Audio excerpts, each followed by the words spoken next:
Communication, marketing, recrutement. Vos besoins ont des solutions vidéo avec Décideur TV, le studio.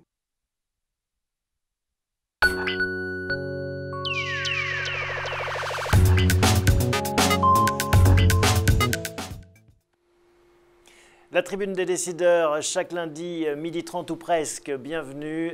Nous avons le plaisir de nous retrouver en compagnie d'Éric Walter, directeur de la rédaction de la tribune. Bonjour Éric. Bonjour. Et à ses côtés aujourd'hui, Guy Mamoumani, bonjour. Bonjour. Vous êtes le coprésident du groupe Open, une entreprise de services du numérique. On reviendra sur ce terme un peu plus tard. Et également, et à ce titre, l'invité de la tribune des décideurs, puisque vous êtes président du Syntec numérique, qui regroupe des entreprises qui changent le monde. Hein, c'est écrit comme ceci sur le site. C'est un syndicat professionnel de l'écosystème numérique français, 1200 membres. On va voir avec vous les enjeux de cette filière numérique qui sont de plus en plus au centre du jeu.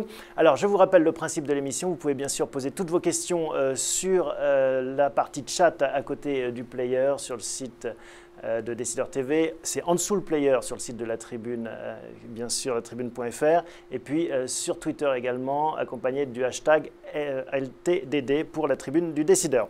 On va commencer tout de suite peut-être par cette question, Guy Mamoumani, entreprise de services numériques. Avant, c'était les SS2I, et depuis 3 mois maintenant, c'est entre ESN. Qu'est-ce qui se cache derrière ce distinguo ? Eh bien écoutez, SS2I, c'est un terme qui est utilisé depuis les années 80 et qui correspondait premièrement à un certain type d'entreprise, avec un certain business model, avec un certain comportement.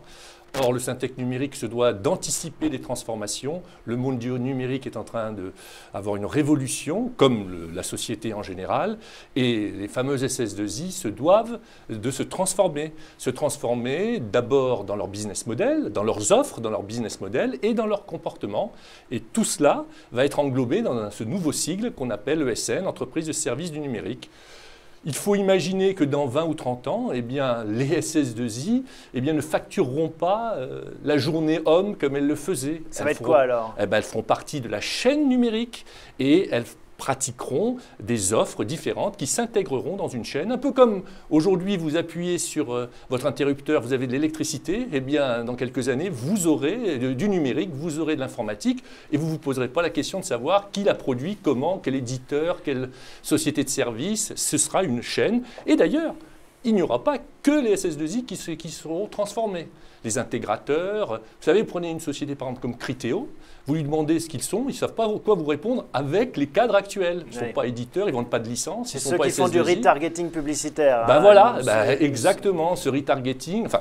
Et d'ailleurs, nous avions anticipé cette transformation, je vous rappelle, en changeant il y a 3 ans, à mon élection, le mot Syntec informatique en Syntec numérique, ce qui a vraiment fait ses preuves, puisque l'on voit d'une part qu'on a eu 400 nouveaux adhérents, des gens comme Google, des gens comme Le Bon Coin, les Pages Jaunes. Vous voyez, ce sont des sociétés qui sont très loin du Syntec informatique de l'époque et qui ont trouvé au Syntec numérique une représentativité. Donc, oui, je le rappelle aussi, vous avez été président du Syntec numérique pendant 3 ans. Votre mandat vient d'être renouvelé pour 3 nouvelles années.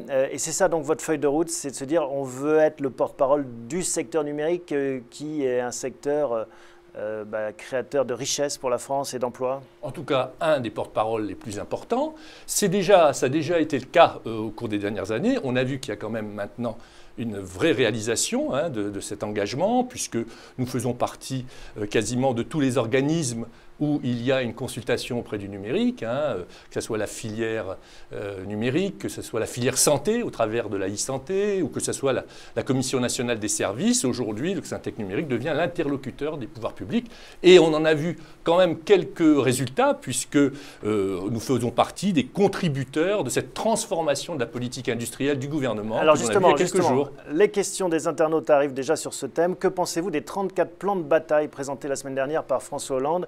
Le numérique est-il suffisamment représenté selon vous ? Alors, en tout cas, il est représenté dans les plans. Il y a 14 plans sur les 34 où le numérique est stipulé, mais sur le reste, on a bien vu qu'il y a du numérique partout. C'est un changement d'époque, ça, déjà. C'est vraiment pour nous un vrai aboutissement. Je veux rendre hommage au gouvernement sur ce sujet, puisque je préfère de loin que M. Hollande et M.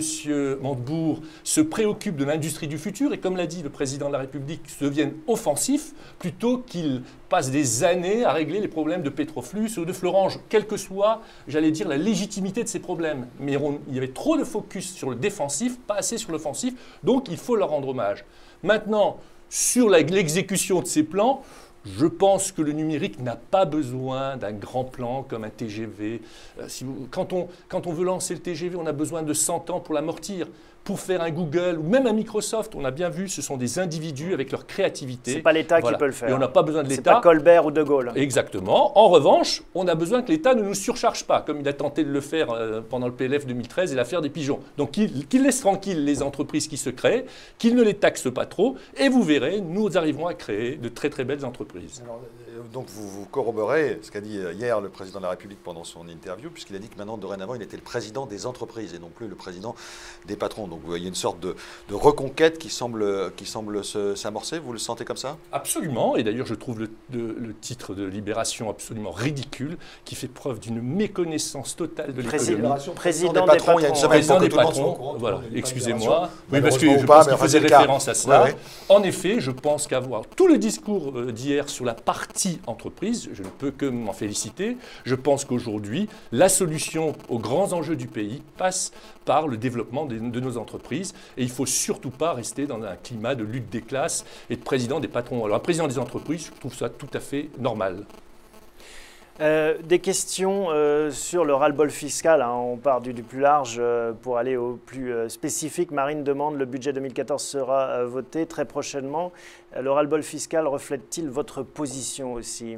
Absolument, que je dirais comme n'importe quel chef d'entreprise, le numérique, je veux dire, est dans le lot quotidien de tous les chefs d'entreprise, de toutes les entreprises. On arrive à des niveaux de surcharge fiscale pour les entreprises qui sont totalement inacceptables. J'ai entendu ce week-end qu'on avait inventé encore une fois une taxe sur l'EBE pour les sociétés de plus de 50 millions. L'excédent brut d'exploitation. Voilà, pour les sociétés de plus de 50 millions d'euros de chiffre d'affaires. Il faut comprendre qu'en France, nous avons besoin de créer des ETI et des leaders. Si chaque fois on met des seuils pour empêcher les PME de se développer, eh bien je crois qu'on n'y arrivera pas. Donc il faut que nos pouvoirs publics comprennent cela.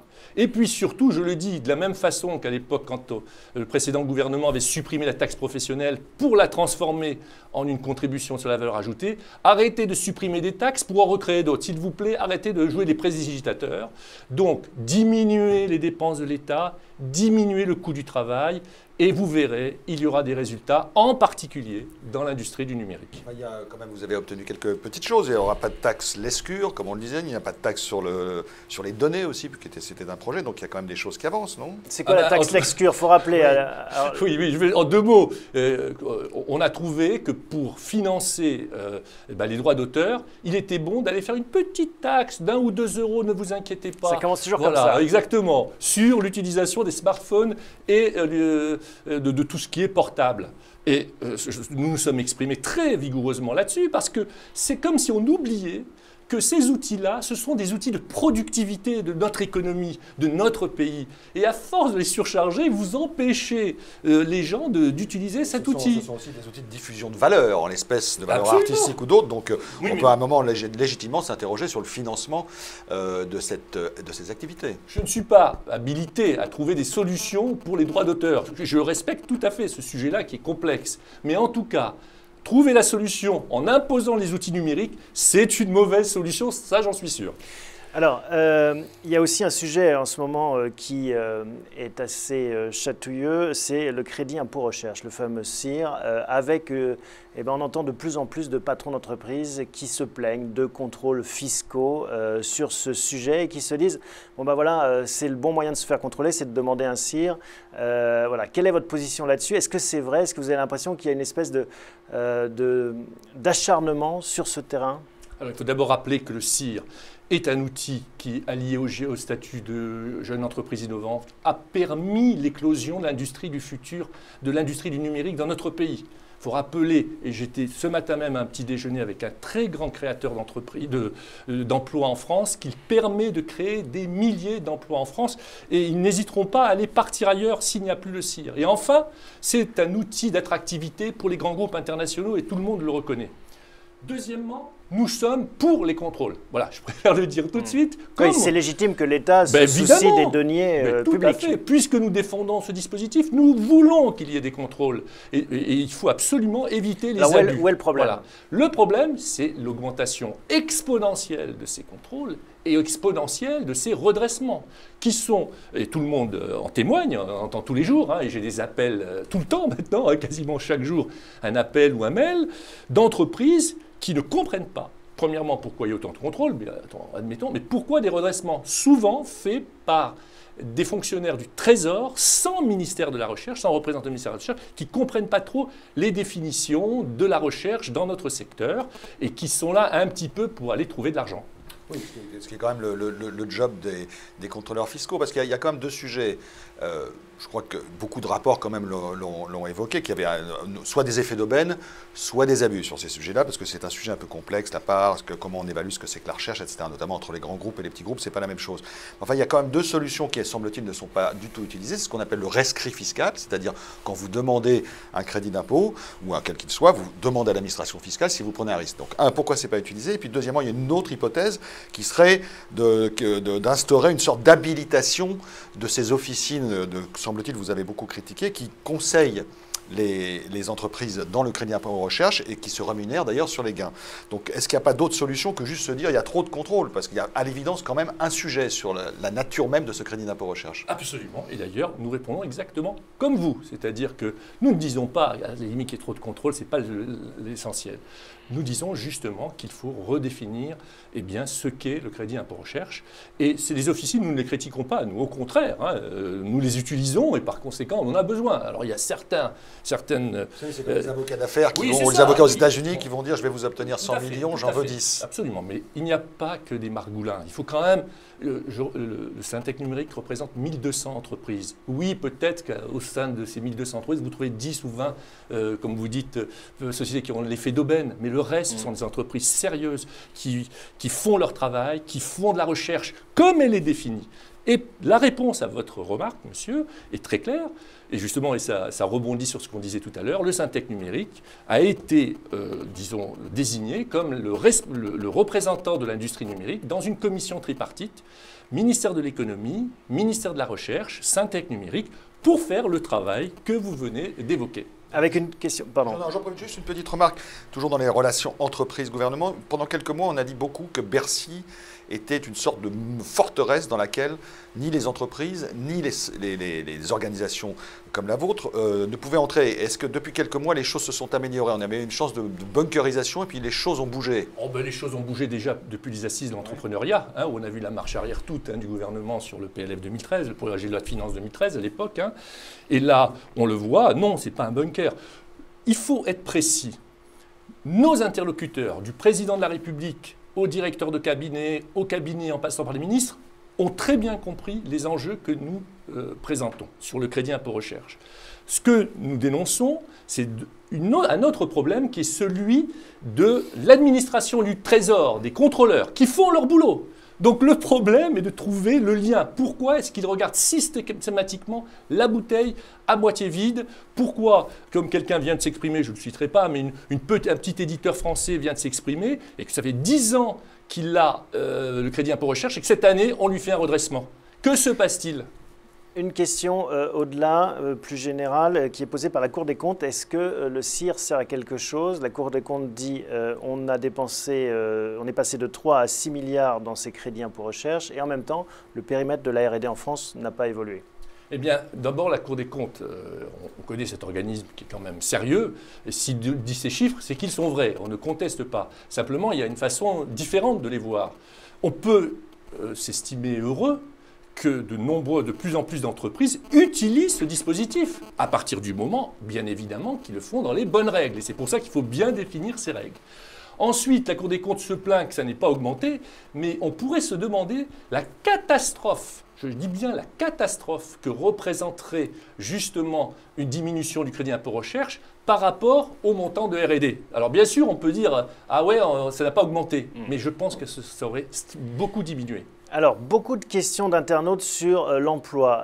Vous êtes interpellé sur ce sujet par un internaute. Monsieur le Président du Syntec Numérique, vous et vos entreprises, vous ne cessez de crier à la pénurie d'informaticiens depuis des années. Pourtant, le chômage dans le secteur a quasiment doublé depuis 2008. Qu'est-ce que vous répondez à ça? Tout le monde imagine qu'en effet, informaticien, c'est un métier recherché. Et en tout cas, cet internaute nous dit que le chômage augmente. Il n'est pas tout seul à m'interpeller là-dessus et je veux vraiment lui dire, ainsi qu'à tous les autres, qu'il ne s'agit pas du tout d'une provocation. Il faut que les professionnels, les salariés du numérique, les Français comprennent un paradoxe. D'une part, vous avez une pénurie, je répète ce mot, une pénurie, c'est-à-dire que nous ne trouvons pas les ressources nécessaires à notre développement. Et vous pouvez aller vous balader dans n'importe quelle entreprise, rencontrer n'importe quelle chaîne d'entreprise du numérique, qui vous dira qu'il a des difficultés à trouver certaines compétences. Vous parlez des compétences élevées. Alors, j'y arrive. En tout cas, certaines compétences, ce n'est pas aussi simple que ça. D'autre part, et je le reconnais, je n'ai jamais contesté ça, je suis engagé pour le résoudre, il y a 38 000 chômeurs. Alors on peut trouver encore d'autres classifications pour augmenter le nombre de chômeurs, mais peu importe, il y a trop de chômeurs dans cette profession. Donc, il faut d'une part traiter cette pénurie de compétences, et le Syntec Numérique est très engagé sur l'attractivité, la formation, CFA du numérique, et d'autre part, traiter le problème du chômage parce qu'il y a un problème d'employabilité d'un certain nombre de personnes et il faut comprendre pourquoi. Et même sur ce sujet-là, nous allons prendre des initiatives. Et notamment des seniors. Paul nous dit, Monsieur le Président, selon l'APEC, 70% des recrutements de cadres informaticiens portent sur des candidats ayant de 0 à 5 ans d'expérience et il dit à l'opposé 6% de seniors. C'est le taux le plus faible dans l'économie. Est-ce qu'il y a un problème de vieillissement accéléré dans le numérique, finalement, des compétences? Alors, c'est un peu une plaisanterie de venir nous reprocher de recruter des jeunes massivement en CDI, alors que le principal problème du pays, c'est le chômage des jeunes. Donc moi, au contraire, j'en tire une vraie fierté. Le numérique, c'est la voie royale pour venir travailler, trouver du travail, travailler et trouver des jobs intéressants. Alors, monsieur, tout à l'heure, vous parliez de ceux qui sont qualifiés. En effet, si je prends le montant, le chiffre de 38 000 chômeurs, vous en avez 7%, donc on sait que c'est à peu près 12 au niveau national. Je fais ce qui est comparable, parce qu'évidemment, si je prends d'autres chiffres, il faudra refaire de la comparabilité. Mais si je prends au niveau national, donc on a à peu près 11-12% de chômeurs. S'ils sont des autodidactes ou des bac plus 1, bac plus 2, il y en a 7%. Ceux qui sont à bac plus 5, il n'y a que 4%. Tout ça est dans un tableau de bord. Je le dis pour ceux qui pensent que nous arrangeons les chiffres. Il n'en est pas question, ça n'a aucun intérêt. Nous avons fait un tableau de bord de l'emploi avec le BIP et c'est 4% et évidemment, ce n'est pas de chômage. Et en effet, qu'est-ce que nous disons? Plus nous formerons de jeunes, moins nous aurons de chômage. Poussons les jeunes qui ont le bac, qui n'ont même pas le bac. D'ailleurs, nous allons prendre des initiatives sur ce sujet-là, sur des écoles qui leur permettent de monter leur niveau. Prenons les gens qui sont à bac plus 2, faisons-leur faire des CQP, certificats de qualification professionnelle. Nous sommes engagés sur tous les fronts. Ne vous inquiétez pas, le Syntec Numérique est avec vous contre la lutte pour le chômage. On ne s'inquiète pas sur le Syntec Numérique, mais c'est vrai qu'on avait quand même un peu, sur le problème de la formation, on avait le sentiment que la France était quand même plutôt bien placée en matière de formation. On avait quand même des écoles assez pointues, assez réputées. Comment se fait? Il s'est passé quelque chose ou on n'a pas suivi le mouvement, on ne s'est pas adapté? C'est la grande richesse de notre pays. Nos jeunes, notre formation initiale, nos grandes écoles, notre université. Simplement, et on le voit par exemple sur les femmes, il n'y a pas assez d'attractivité. Donc il faut qu'il y ait plus de jeunes qui aillent dans les écoles. Vous savez qu'il y a des écoles d'ingénieurs en informatique qui ne remplissent pas leur classe, alors qu'on sait que c'est là qu'il y a du boulot. Vous savez qu'il y a par exemple des associations dans les banlieues pour expliquer aux jeunes, allez faire plutôt de l'informatique, du numérique, plutôt qu'autre chose. On ne comprend pas parce qu'on dit qu'il y a un problème, plus personne ne veut devenir boucher, boulanger, ça c'est le problème de ce genre de métier. Donc dans l'informatique, pourtant c'est a priori attrayant, donc vous l'expliquez comment? Eh bien, vous avez raison de dire que c'est un problème et nous sommes très engagés pour essayer de le résoudre. Ce que l'on peut faire en tout cas. Ce que l'on voit, c'est qu'il y a une image un peu technique de l'informatique. Est-ce que les gens sont bien payés, mal maltraités? Alors il y a une question là-dessus justement, une question sur les salaires. En 2012, selon l'APEC, le salaire moyen à l'embauche, une question de Paul à nouveau, a nettement chuté dans les activités informatiques, dit-il. Il s'établissait à 35 500 €, soit une chute de 2 500 € par rapport à 2011. Est-ce que vous observez cette baisse de salaire? Alors là, je suis obligé de contredire. Ne prenez pas ce cheval de bataille. Ils font du mal à propager ce type d'idée. L'APEC vient de sortir une étude où il a montré un certain nombre de métiers qui sont les seuls à avoir augmenté. Ils sont en tête. En fait, c'est vrai, par ailleurs, que dans certains métiers, il y a une baisse. Mais globalement, il y a aujourd'hui beaucoup de travail dans l'informatique. D'ailleurs, l'APEC a trouvé 15 nouveaux métiers. Il y a 15 nouveaux métiers qui n'existaient pas. Et dans ces métiers, data scientist, web analyst, eh bien, il y a une vraie bagarre. Et justement, il y a une augmentation de salaire. Et dans la liste de l'APEC, ces métiers-là sont en tête. Est-ce qu'il n'y a pas, parce que c'est vrai qu'il y a aussi une image qui s'est un petit peu formée de prolétarisation, de taylorisation de ces métiers. Alors, d'abord, est-ce que c'est vrai? Et deux, est-ce que ce n'est pas aussi lié au fait que certaines entreprises françaises, justement, ne se sont pas positionnées assez haut sur ces métiers-là? C'est tout à fait exact. C'est tout à fait exact. Je crois qu'il y a une vraie remise en cause de toute la filière. Et nous travaillons beaucoup là-dessus. Comme vous le savez, beaucoup de grands groupes ne jouent pas le jeu de la filière, vont acheter des compétences à très bas prix, ou demandent de très bas prix. Et évidemment, ça impacte tout le circuit. Et ça conduit à quelque chose même que nous n'encourageons pas. C'est-à-dire que, à force de demander des prix de plus en plus bas, on va trouver de l'offshore. Ces grands groupes qui, par ailleurs, demandent le crédit impôt recherche. N'y a-t-il pas là un problème? Non, ce sont deux choses totalement différentes. Ce sont deux choses totalement différentes. Si on veut que moi, je suis contre, mais si on veut que les grands groupes n'aient pas droit au crédit impôt recherche, on n'a qu'à leur dire. Pour l'instant, ils y ont droit et c'est tout à fait normal qu'ils l'utilisent. Franchement, je ne vois pas pourquoi ils n'y auraient pas droit à partir du moment où ils respectent toutes les règles. Est-ce qu'on peut faire quelque chose sur les seniors, sur l'emploi des seniors dans votre business? Absolument, je suis convaincu qu'on peut faire quelque chose. Il faut trouver les problèmes d'employabilité, les problèmes de formation. Nous sommes en train de construire un CFA du numérique, en particulier à destination des seniors. Mais maintenant, il faut bien se dire une chose. Nous sommes dans une industrie qui bouge tout le temps. Donc, c'est tout à fait normal qu'il y ait plus de jeunes que de seniors. Enfin, je veux dire, ce n'est pas comparable à d'autres secteurs. Mais encore faut-il que les seniors aussi comprennent qu'ils doivent se remettre en cause. Donc il y a un problème partagé, d'une part, entre les entreprises, et je commence par là, en gérant la carrière de leurs collaborateurs sur le long terme, et d'autre part, sur les seniors, pour savoir se remettre en cause. Vous savez, quand vous êtes un technicien, au bout de 30 ans que vous restez un technicien, vous vous retrouvez en concurrence avec un jeune, et là, sans parler de jeunisme, vous avez cette réalité économique, qui, lui, va coûter beaucoup moins cher et qui aura la même compétence technique. En revanche, et c'est ça que nous voulons encourager, si vous avez acquis une expérience professionnelle, vous savez, aujourd'hui, vous prenez un développeur de 50 ans qui est un spécialiste dans l'usine retraite, vous inquiétez pas, il ne sera pas au chômage. Donc, il faut acquérir ces compétences métiers et ne vous inquiétez pas, vous trouverez du boulot. Alors, un internaute réagit sur cette discussion autour des grands groupes. Que faites-vous pour rééquilibrer les relations acheteurs-prestateurs, notamment pour les TPE-PME qui subissent la sous-traitance en cascade via les grandes SS2I que vous représentez, dit-il? Je ne représente pas les grandes SS2I. Déjà, ça s'appelle ESN, il a raté le début. D'abord, ensuite, ça c'est quelque chose, si vous voulez, c'est pareil que pour l'histoire de l'emploi, etc. Il ne faut pas classer les gens comme ça, d'autant plus que c'est faux. Le Syntec numérique, à 1200 adhérents, il y a 85% de PME. On a des sociétés de 3 personnes. Le conseil d'administration est composé à plus du tiers de patrons de PME. Donc vous représentez aussi cette difficulté de sous-traitance en cascade. Mais évidemment, et il y a aussi bien des éditeurs que du conseil en technologie, des agences web. Donc c'est toutes les facettes du numérique.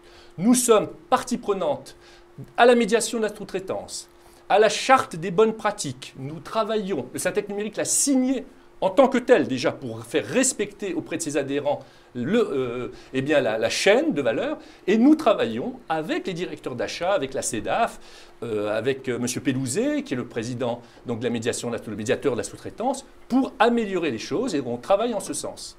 À propos des petites et moyennes entreprises, on va fêter dans quelques jours, si j'ose dire, fêter l'anniversaire des pigeons, si j'ose dire, puisque d'ailleurs c'était la Tribune qui avait publié cette première tribune de M. Chamboredon, vous vous en souvenez, je crois que c'était le 27 septembre. Vous en étiez d'ailleurs un des acteurs. Absolument. Non, un petit mot quand même, parce que c'est assez intéressant. D'ailleurs, on n'a pas du tout prononcé le mot start-up jusqu'à maintenant dans cet entretien. Est-ce que vous avez le sentiment qu'il s'est aussi là passé quelque chose depuis un an? C'est-à-dire que voilà l'image, les dispositifs mis à disposition des start-up, les incubateurs, tout ça, est-ce qu'on a avancé réellement autant que veulent le dire certains?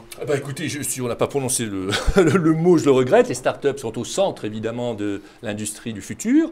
Je considère que quand on défend le CIR, on défend les start-up. Quand on défend le statut de JEI, on défend les start-up.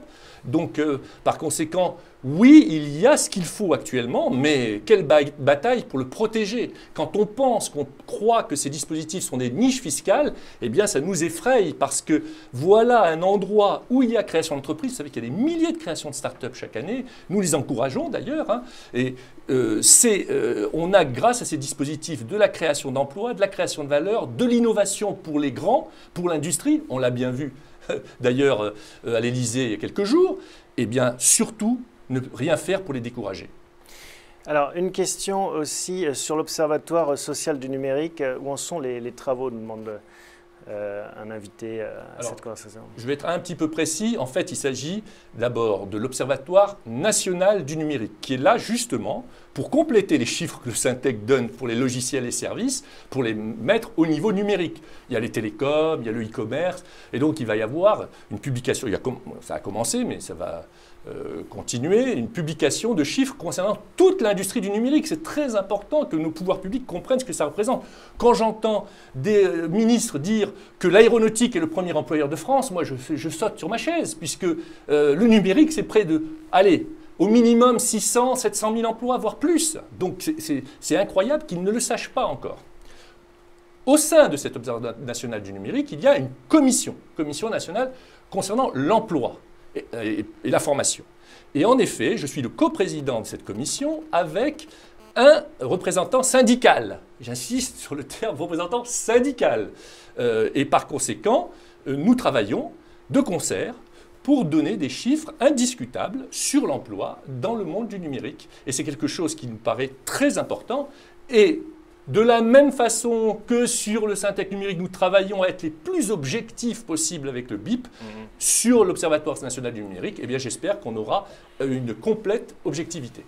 On a beaucoup parlé du Syntec et des entreprises du numérique. Vous êtes au centre du jeu de l'économie, hein, en effet, vous défendez cette vision. Comment va l'économie française? Qu'est-ce que vous percevez, vous? Est-ce que la reprise est là, comme on l'entend parfois? Écoutez, je n'ai pas cette sensation, malheureusement, j'aimerais l'avoir. Il faut que vous sachiez qu'il y a 6 mois, nous avons fait une étude semestrielle que nous faisons régulièrement sur les entreprises de logiciels et services en France, hein, sur le marché français, et on avait estimé le marché à 0, un marché flat, et à -1 pour les ESN, ce qui prouve quand même une certaine tension, une inquiétude. Les dernières publications, mes informations actuelles, ne me portent pas à dire que ça va mieux. Et donc, si l'industrie du numérique n'est pas euphorique, je crains que le reste ne soit pas non plus. Donc voilà, mais on fera tout en tout cas pour jouer notre rôle dans le dynamisme de l'économie. Eh bien, c'était la tribune des décideurs de Guy Mamoumani. Merci de ces propos. Merci Eric. Merci à vous tous pour vos questions. On se retrouve la semaine prochaine pour un nouvel épisode de la tribune des décideurs. À la semaine prochaine.